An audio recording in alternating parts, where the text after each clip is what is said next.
Bueno, buenas tardes, ¿cómo les va? Espero que bien. Yo tomo algunos mates acá. Vamos a empezar hoy con las cartas paulinas o epístolas paulinas, también conocido, que iremos recorriendo desde la primera que se tiene registro. Nos vamos a ubicar así para que no les parezca raro. Vamos a empezar con la primera que se tiene registro, la más antigua, y luego iremos avanzando en función del resto.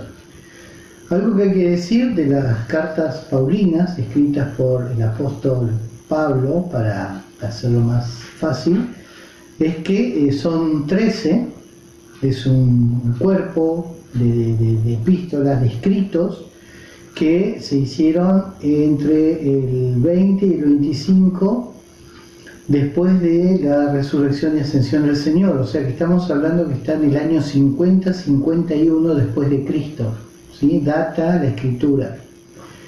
Y tiene nueve cartas, digamos, epístolas a iglesias, a congregaciones, a regiones, y 4 se llaman las cartas pastorales, que fueron escritas a Timoteo, a Tito y a Filemón. Para que nos ubiquemos, la escritura de estas epístolas, Pablo las empieza a realizar por el segundo viaje misionero. Si recuerdan, cuando vimos Hechos, tuvieron el viaje misionero y fueron por Filipos, tuvieron oposición, persecución, de ahí pasaron a Tesalónica, también la misma situación, y de ahí es donde Pablo se va a Berea y encuentra judíos más nobles. Recuerdan que lo vimos, judíos que tenían una mente más abierta, y eran más estudiosos de la palabra y buscaban que las cosas que Pablo decía tuvieran fundamento. Y luego Pablo de Berea se va a la ciudad de Atenas, a Grecia. Estando en Atenas, él envía a Timoteo para ver, inspeccionar y confirmar a los hermanos de la nueva, por decirlo así, naciente congregación de Tesalónica. La ciudad de Tesalónica en esa época tenía más o menos 200.000 habitantes, era una ciudad portuaria, una ciudad principal de Macedonia, ¿sí? Era la capital de Macedonia. Entonces, Timoteo llega porque había una comunidad bastante grande de judíos viviendo ahí. Aparte de los judíos que habían escuchado de la palabra, había muchos piadosos, se le hizo prosélitos, convertidos al judaísmo piadosos, y también gentiles no judíos que aceptaron lo que Pablo decía, creyeron en la palabra del Señor y se conformó una congregación.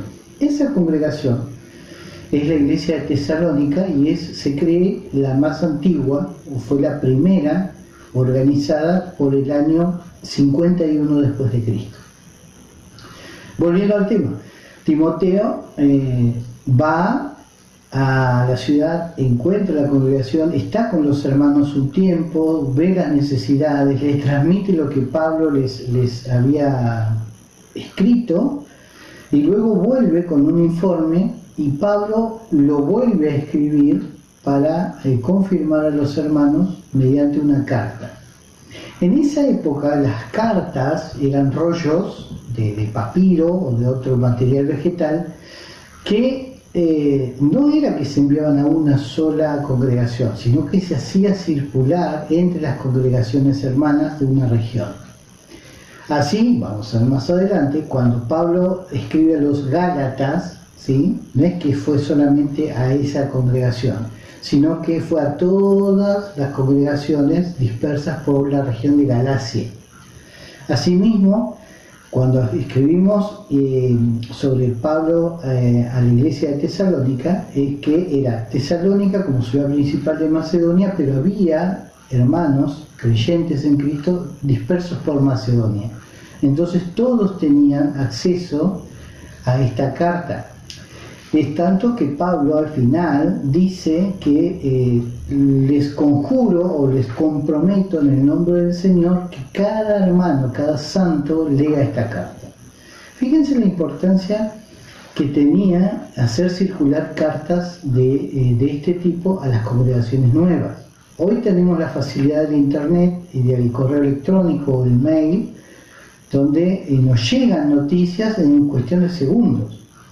Hace poco recibí uno del pastor Cristian Sarmiento, donde comunicaba a todos sus contactos, yo soy uno, pero somos creo que muchísimos, en distintas partes del mundo, donde había fallecido una misionera después de cumplir una tarea en Perú de 45 años con su esposo.